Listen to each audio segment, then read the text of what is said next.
영향을 주고 있는 공간. 그래서 우리는 작은 실험을 하나 해보기로 했습니다.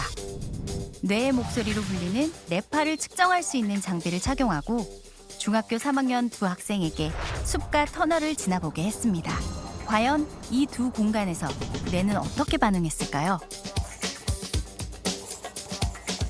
터널을 지나갔을 때 그 변화량이 50% 이상 높게 나왔습니다. 그래서 뇌파의 변화량이 불안정한 상태를 많이 보였습니다. 다량의 차가 지나가거나 차량에 의한 하울링 현상이 터널에서 발생했을 때 뇌파 지수가 높게 나왔던 걸 볼 수가 있었습니다. 숲에서는 처음부터 끝까지 거의 일정하게 안정적인 수치를 보이고 있었고요.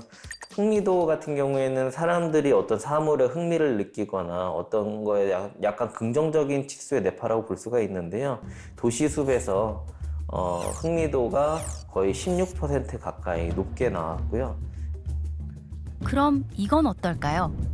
같은 공간에서 창밖으로 건물이 보일 때와 건물 대신 나무가 보일 때, 같은 공간, 다른 풍경. 우리 뇌는 또 어떻게 반응할까 궁금했는데요.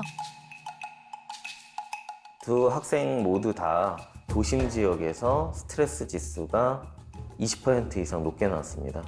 창밖 풍경 하나로도 결과가 많이 다릅니다. 안정감 역시 녹지 지역에서 안정적인 지수를 훨씬 더 많이 보였고, 흥미도도 도심에서 조금 더 흥미도가 낮게 나왔습니다.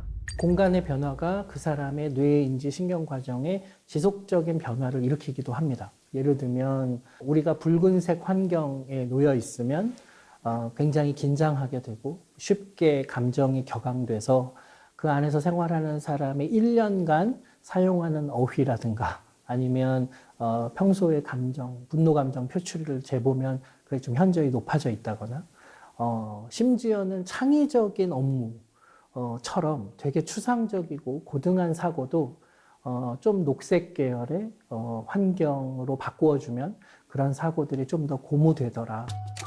집에서 보이는 풍경이나 색깔 외에 천장의 높낮이도 사람에게 많은 영향을 끼친다고 하는데요. 히틀러 총통관저의 공간 구성이 높은 층고로 이루어져 있는 공간에서 갑자기 취조실이라고 하는 낮은 층고로 넘어가는 건데요. 여기에 있는 층고의 차가 10m가 넘습니다. 이 공간의 변화를 못 이겨서 기절을 한 사례도 있거든요. 그 공간을 VR로 구현. 실제로 실험을 해본 결과 높은 공간에서는 약간 안정적이고 스트레스 지수가 낮게 나왔던 반면에 갑자기 급작스러운 공간의 변화로 낮은 층고로 넘어갔을 때는 스트레스 지수가 변화량이 급격하게 올라가는 경향을 보였고요. 안정감 역시 안 좋게 나왔습니다. 천장의 높낮이에 따라서 사람의 심리적인 변화가 있는 것을 뇌파를 통해서 유추해 볼 수 있습니다.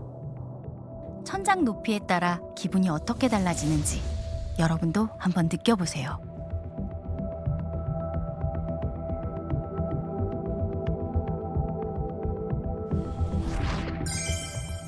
특히나 공간이 뇌에 끼치는 영향은 한창 뇌가 발달하고 있는 아이들에겐 훨씬 더 크다고 하는데요.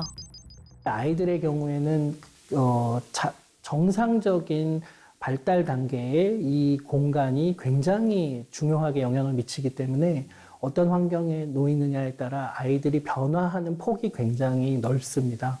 그러다 보니 더 환경이 아이들에게 미치는 영향에 관심이 많은 거죠. 아주 풍성한 자극 환경에 놓이면 또 세포들 사이의 시냅스, 연결을 훨씬 확장해서 그 뇌가 좀 더 복잡한 자극을 빨리 처리할 수 있는 그런 능력을 갖게 되는 거죠. 결국에는 그거는 이제 다양한 환경의 자극이 있냐 없냐입니다. 내가 이 공간에 수동적으로 들어가서 공간에서 만들어진 걸 그대로 나는 놀 수밖에 없는 상황보다는 자기가 놀이를 만들 수 있고 자기가 이끌어갈 수 있고 이런 공간의 역할이 굉장히 중요합니다. 변화무쌍한 공간.